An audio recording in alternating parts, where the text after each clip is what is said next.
Cheikh Bamba Dièye, le député à l'Assemblée nationale et leader du Front pour le socialisme et la démocratie, Benno Djibol. Un député, c'est l'oreille, la bouche et la parole du peuple. C'est le représentant du Sénégalais, des Sénégalais devrais-je dire, à l'Assemblée nationale et qui doit veiller à ce que ce pays reste une république, que l'état de droit existe et que les intérêts des citoyens soient protégés. Un bon député, c'est d'abord un Sénégalais conscient de sa mission.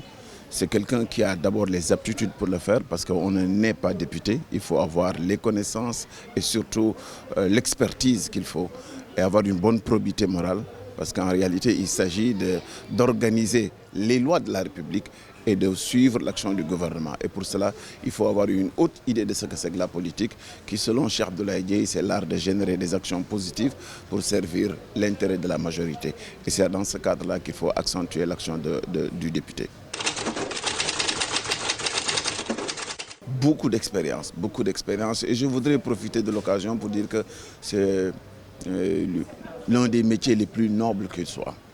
Parce que c'est comme un conseil d'administration où il faut veiller sur les intérêts de la société sénégalaise.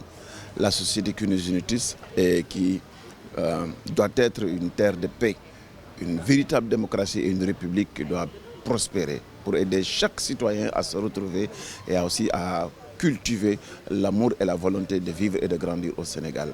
Il n'y a pas plus exaltante comme mission et chaque instant que je passe à l'Assemblée nationale me donne une vision, un sens très profond de la notion du service public, de l'action désintéressée pour les citoyens. Chaque instant que je passe à l'Assemblée nationale pourrait être une immense source d'expérience pour tous ceux qui aspirent demain à être députés ou représentants du peuple.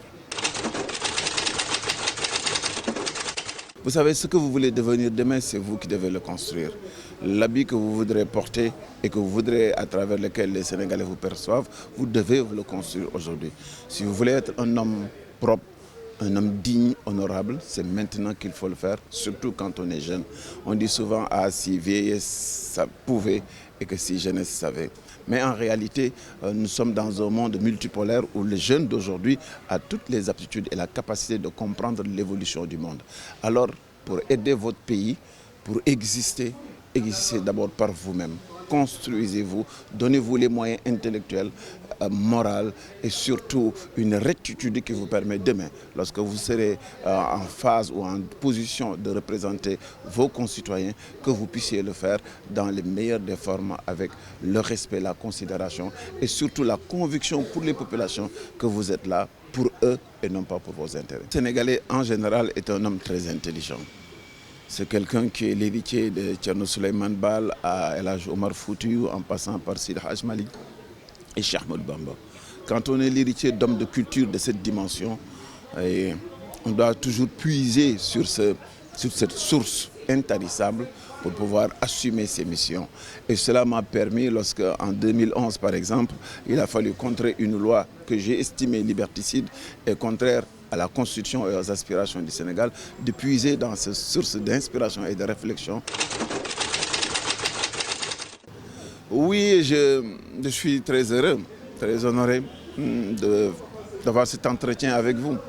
J'espère sincèrement que le nom que vous portez vous servira de viatique, vous servira aussi de modèle et vous guidera dans vos actions. Vous gérez un outil extraordinaire qui a été à la base de la construction de beaucoup de pays, mais qui a été la source de beaucoup de désagréments et de beaucoup d'instabilité. Je connais bien votre directeur général ou votre PDG, Moussa, et je voudrais le féliciter et l'encourager en espérant que cet outil-là sera véritablement un vecteur de développement, un vecteur de valeur et qu'il participera comme il se doit à l'émergence d'une conscience citoyenne qui demain pourra aider le Sénégal à s'assumer.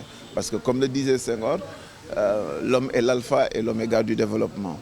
Sans homme conscient et consciencieux, il est inutile de parler de développement. Et vous avez une mission sur l'homme. Merci honorable.